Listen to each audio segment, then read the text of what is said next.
Olá amigos e amigas fãs do esporte que acompanham aqui o canal Opinião Play. Hoje vamos trazer a entrevista que fizemos com o técnico Tite da Seleção Brasileira. Como a entrevista ficou um pouco longa, resolvemos dividi-la em 3 partes. Na primeira parte, o Tite fala um pouco sobre a formação dos treinadores e a chegada das novas ciências ao futebol. Antes de você começar a assistir esse vídeo, eu peço que você se inscreva, que dê aquele like, faça comentários, se possível compartilhe com amigos e familiares. Assim o canal cresce e a gente pode fazer cada vez mais vídeos com a qualidade que você merece.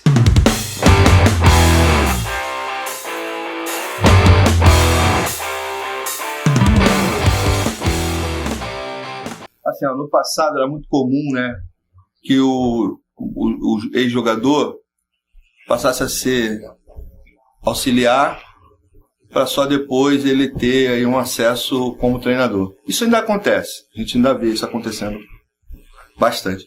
Só que o futebol hoje agregou uma série de outras ciências, né?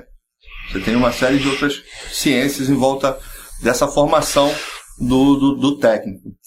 E alguns desses técnicos da nova geração acabam buscando a educação física como formação. Você acha que essa mudança ocorreu porque o futebol recebeu auxílio de outras ciências ou porque há uma mudança própria do futebol? Primeiro porque ele precisa de evolução e a ciência ela está para ser uma ferramenta de estudo e de evolução do profissional.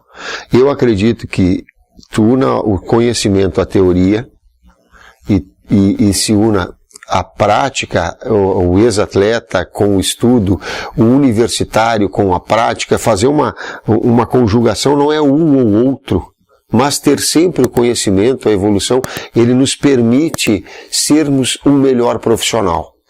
Eu vou dizer assim, eu tive a infelicidade do futebol de parar cedo, mas eu tive a felicidade de me tornar um professor de educação física e de um ex-atleta que sentiu o vestiário, mas que sabe que um microciclo semanal, ele tem que ser muito bem executado, porque senão tu pode interferir no desempenho do atleta no domingo.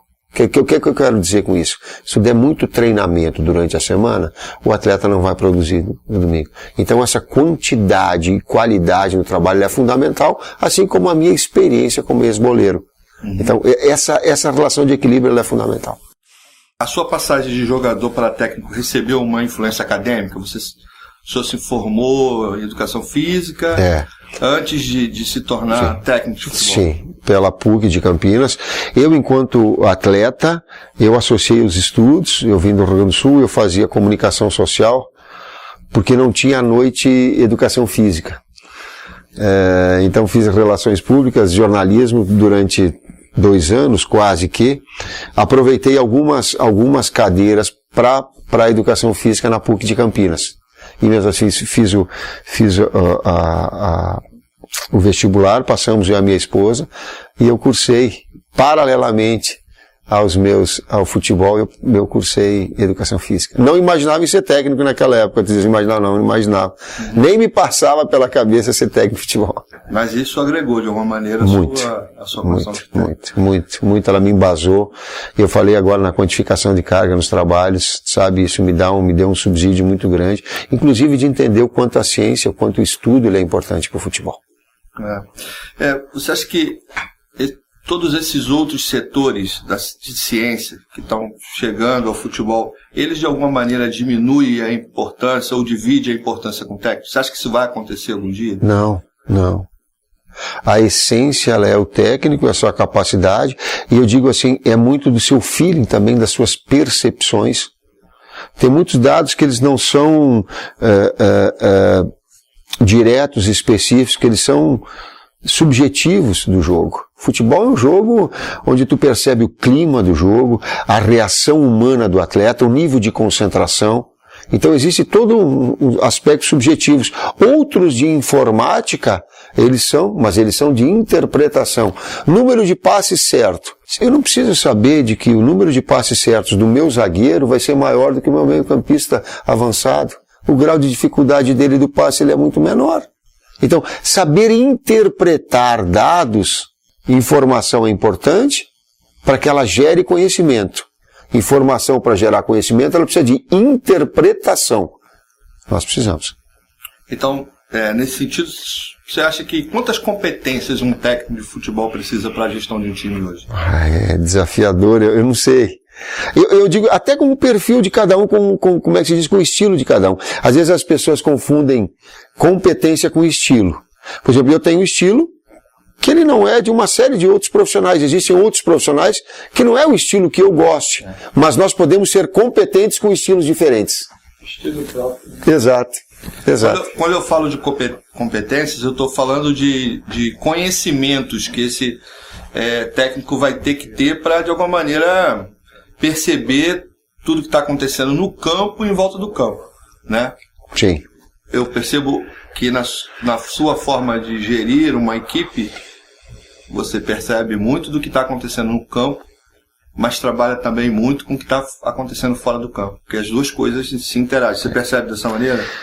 E algumas pilastras que elas são do cunho físico, técnico, tático e emocional.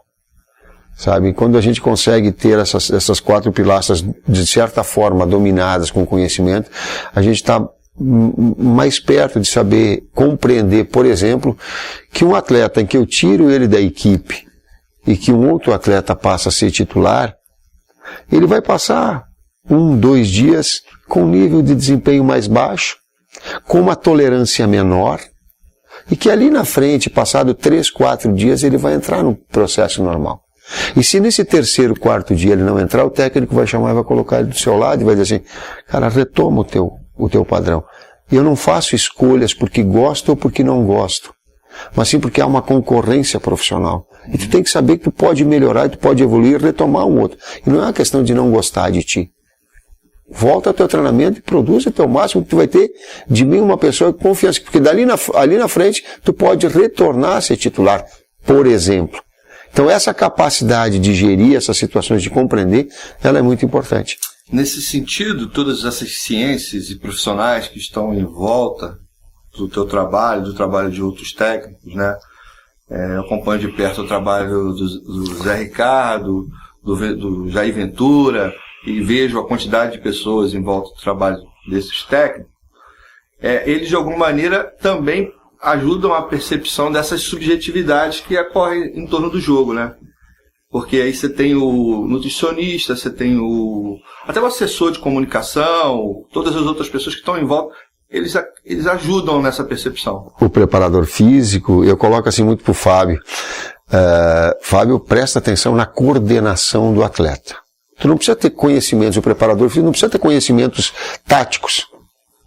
Mas tu precisa ter conhecimentos e feeling para perceber quando o atleta está coordenado nas ações com bola ou ele perde a coordenação, para me avisar, dizer, ó, porque o decréscimo físico, ele não se dá só o cara correr mais ou correr menos, Gilmar, mas ele está na eficiência, ele está em dar um bom passe, em ter um bom domínio, o gesto técnico mais refinado. Quando ele perde, é sinal de cansaço. Então, o profissional, o preparador físico, tem que me municiar dessas informações. E esses profissionais, eles têm, tu citaste 2, o Zé e o Jair, e como é importante essa mescla, e eu parabenizei o Botafogo de forma recente pela campanha, como essa mescla, assim como o título do Flamengo com o Zé, da experiência, mas de ser jovem como o Antônio Lopes. Uhum. Tu tem um coordenador, um executivo do futebol, que tem todo um lastro como técnico, que tem toda uma experiência, que o Paulo Atuori passa a ser agora. E eu digo assim que a classe de técnicos perde um grande técnico, mas a classe de executivos ganha um grande executivo. A pessoa que compreende o futebol na sua grandeza. E esse equilíbrio entre essas situações, elas são importantes também. E com a profissionalização desses outros atores, ajuda ainda mais na tomada de decisão. Sim. Eu acho isso, né? Tanto é assim, Gilmar, que na seleção brasileira, quando nós viemos conversar com o presidente, a busca era de ter a possibilidade de formar uma comissão técnica permanente. Porque ele não pode ser, eu não posso convocar um atleta e 2 dias depois desconvocá-lo, porque ele foi convocado machucado, ou sem as suas melhores condições físicas. Eu estou pagando um aval de incompetência. Eu estou pagando mico. E eu não posso, enquanto técnico, estar vendo as qualidades físicas, técnicas. Então eu preciso de um profissional que faça o link com o Dr. Rodrigo Lasmar e que tenha um contato direto com os clubes para saber o momento atual físico e clínico dos atletas. Porque se eles não vierem na sua melhor condição, vai ser prejuízo à seleção, o atleta, o clube. Então, eu preciso ter essas referências. Então, montar esses diversos setores, cobrá-los, mas ao mesmo tempo dar autonomia para que eles possam exercer e formar a comissão técnica que nós temos. Parecida com as de clube. Parecidas com as de clube. Aqui, dentro da sua necessidade.